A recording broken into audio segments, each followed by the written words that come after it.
Good morning. Today, 20th February 2026, Friday. Wisdom of word of God morning ડિવોશનમાં આપ સર્વનો આવકાર કરવામાં આવે છે અને પ્રેમી સલામ પાઠવવામાં આવે છે. આજે આપણે નીતિવચનોના પુસ્તકમાંથી એનો 15મો અધ્યાય અને એની 26મી કલમ પર પ્રભુનું ટૂંકું મનન કરવા માગીએ છીએ.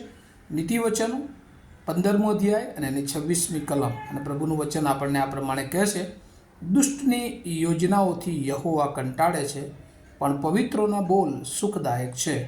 NIV બાઇબલ પ્રમાણે પ્રોવ્સ chapter 15 વર્સ 26. The Lord detests the thoughts of wicked, but those of the pure are pleasing to him. અને આ પ્રભુનું વચન છે. અને આપણે 10મા અધ્યાયથી લઈને 22મા અધ્યાય સુધી જે સુલેમાનના ફર્સ્ટ કલેક્શન ઓફ વિઝડમમાં આગળ વધી રહ્યા છે. અને મોટાભાગે આ બધા જ જે પ્રભુના વચનો છે, અને એનો એક થીમ જો આપણે જોઈએ તો 2 વે ઓફ ધ લાઈફ, જીવનના 2 માર્ગો છે, એક વિકેટ અને એક રાઇચિયસ. અને આ 2 માર્ગોમાં આપણે કયો માર્ગ પસંદ કરીએ છીએ એ આપણા ઉપર નિર્ભર છે. અને અહીંયા પ્રભુનું વચન આપણને જે શીખવે છે કે જ્યારે માણસ એ દુષ્ટની યોજનાઓ તરફ એ આગળ વધે છે, અને ત્યારે એ દુષ્ટતા તરફ આગળ વધે છે. એમાં સ્વાર્થ હોય છે, એમાં હંમેશા બીજાને નુકસાન કેવી રીતે પહોંચાડવું એની યોજના હોય છે. અને એટલે 4 જે પ્રકારના જે લોકો છે, વિકેડ, ફુલિશ, અનરાઇચિયસ અને એવિલ, આ પ્રકારના જે લોકો છે એ લોકો હંમેશા જ્યારે આયોજન કરે છે ત્યારે એ આયોજનો દ્વારા એ દેવને માન, મહિમા અને ગૌરવ એ મળતો નથી, પરંતુ એમના થોટ્સ હંમેશા એ વિકેડ હોય છે. કેવી રીતે લોકોને એ નાશમાં લઈ જવા, કેવી રીતે લોકોને ઈશ્વરથી દૂર લઈ જવા, એ વિચારોમાં શૈતાન એ એમનો ઉપયોગ કરતા હોય છે.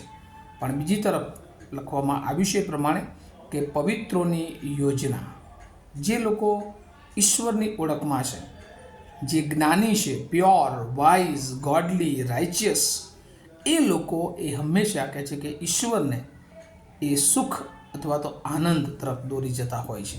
કારણ કે હંમેશા એમના આયોજનોમાં એ લોકોને ઉપયોગી બનવાની વાત હોય છે, લોકોને એ મદદ કરવાની વાત હોય છે, લોકોને ઈશ્વર તરફ લઈ જવાની વાત હોય છે. અને એ જે યોજનાઓ હોય છે એ ઈશ્વરને માન આપનારી, ઈશ્વરની ઈચ્છા શોધનારી અને ઈશ્વરને હંમેશા એ આનંદ આપનારી હોય છે. જીવનમાં 2 બાબતો હોય છે, પર્સન્સ, વર્ક એન્ડ વર્ડ્સ. અને એ એના પોતાના પ્લાનિંગ પ્રમાણે એનો ઇન્ટેન્શન શું છે એ ઈશ્વર એ બહુ જ અદ્ભુત રીતે એ પારખતા હોય છે. અને આપણે બાઇબલમાં અસંખ્ય એવા એક્ઝામ્પલ જોઈએ છે કે જેઓએ પોતાના પ્લાન, પોતાના આયોજનો એ દેવની ઈચ્છા પ્રમાણે જ્યારે કર્યા ત્યારે ઈશ્વરે એમને વૃદ્ધિ આપી, એમના જીવનને વૃદ્ધિ આપી, અને એમના દ્વારા ઘણા બધા લોકો એ પ્રભુમાં આશીર્વાદિત થયા. એઝ ફોર એક્ઝામ્પલ આપણે જોઈએ તો સાઉલ રાજા, કે જે ઈશ્વરનું પસંદ કરેલું પાત્ર, જ્યાં સુધી એ ઈશ્વરની ઈચ્છા મુજબ ચાલ્યો, ઈશ્વરના આયોજનો, ઈશ્વરના ઈરાદાઓ એના જીવન દ્વારા, એના રાજ્યકાળ દરમિયાન જેણે પૂરા કર્યા, ત્યાં સુધી ઈશ્વરે એને આશીર્વાદ આપ્યો, અને એના દ્વારા ઇઝરાયેલ લોકોને પણ આશીર્વાદ આપ્યો. પણ જ્યારે એ એની ઈરાદાઓ, એના વિચારો, એના કામો એ ઈશ્વરની વિરુદ્ધ થવા લાગ્યા, અને ત્યારે ઈશ્વરે એને રિજેક્ટ કર્યો. આપણને બધાને ઈશ્વરે આ પૃથ્વી પર પોતાની પ્રતિમા સ્વરૂપ બનાવ્યા છે, અને ઈશ્વર ઈચ્છે છે કે આપણા જીવન દ્વારા હંમેશા એનો મહિમા પ્રગટ થાય. કારણ કે જ્યારે આપણે જ્ઞાની તરીકે, ન્યાયી માણસ તરીકે, ઈશ્વરના ભક્ત અથવા ઈશ્વરને ઓળખનાર વ્યક્તિ તરીકે જ્યારે કોઈ આયોજન કરીએ છીએ, ત્યારે હંમેશા એ આપણા મુખના શબ્દો હોય કે આપણા કાર્યો હોય, એમાં પવિત્ર આત્માની દોરવણી આપણે મેળવીએ છીએ. અને પવિત્ર આત્માના ફળો એ હંમેશા ઈશ્વરને એ આનંદ આપનારા હોય છે.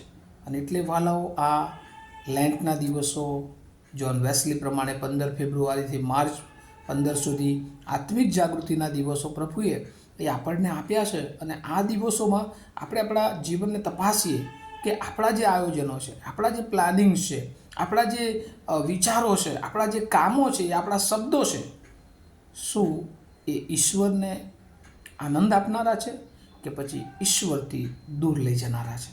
અને જો એવું છે તો આ દિવસોમાં આપણે આપણી જાતને શુદ્ધ કરીએ. કારણ કે અહીંયા લખવામાં આવ્યું છે, the lord detest the thought of wicked but those of the pure are pleasing to હિમ.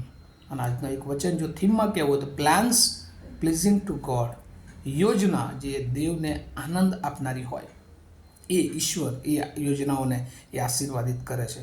આપણા જીવન દ્વારા, આપણા કાર્યો દ્વારા જો ઈશ્વરને આનંદ થતો નથી, ઈશ્વર એને માન આપી શકતા નથી, તો એ યોજનાઓમાં આપણે તો નિષ્ફળ નીવડીએ છીએ, આપણે તો નાશ તરફ જઈએ છીએ, પણ ઘણા બધા લોકોને એ નાશ તરફ લઈ જઈએ છીએ. અને સાઉલ એ બહુ મોટું ઉદાહરણ આપણે જોઈએ છીએ કે ઈશ્વર એને રિજેક્ટ કર્યો. શું આપણા માટે પ્રભુનો કેવો વિચાર છે? આ દિવસોમાં આપણે આપણી જાતની તપાસ કરીએ, આપણે રિપેન્ટ કરીએ, અને જો ઈશ્વરને ન ગમતી યોજનાઓ આપણે કરીએ છીએ, આપણો એમાં સ્વાર્થ પોતાનો હોય છે, આપણે હંમેશા બીજાઓને નુકસાન પહોંચાડવાની બાબતો જો કરવાનો વિચાર કરીએ છીએ, તો યાદ રાખીએ કે એમાં આપણે જ એ સપડાઈ જતા હોય છે. અને એટલે વાલાઓ, આજે સવારે પ્રભુ આપણને શિક્ષણ આપે છે કે આપણે આપણા જાતને શુદ્ધ કરીએ, કારણ કે શુદ્ધતા વગર કોઈ દેવને જોઈ શકતું નથી. આ દિવસોમાં પ્રભુ આપણા માટે જે દુઃખો સહન કર્યા છે, આપણા માટે જે વધસ્તંભ ઉચક્યો છે, આપણા માટે જે વધસ્તંભનો માર્ગ પસંદ કર્યો છે, અને એ માર્ગ એ આપણા સર્વને આનંદ અને આશીર્વાદ આપે, આપણો બચાવ કરે.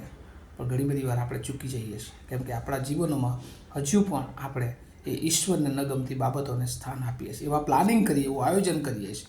અને એટલા માટે આજે સવારે પ્રભુ આપણને સર્વને એવી કૃપા આપે કે આપણે જાતને શુદ્ધ કરીએ, ઈશ્વરની ઈચ્છા, ઈશ્વરને માન આપીએ, અને ઈશ્વર આપણા જીવનમાં શું ચાહે છે હંમેશા આપણે શોધીએ, આપણા જીવનને આપણે પસ્તાવા તરફ આગળ વધીએ, આપણે આપણા જીવનને રિફાઇન્ડ કરીએ, અને પ્રભુમાં રિન્યૂ થઈએ, પ્રભુમાં નવા થઈએ, અને પ્રભુની ઈચ્છા આપણા જીવન દ્વારા પરિપૂર્ણ થાય એ રીતે આપણે આગળ વધીએ. આવું આપણે પ્રાર્થના કરીએ.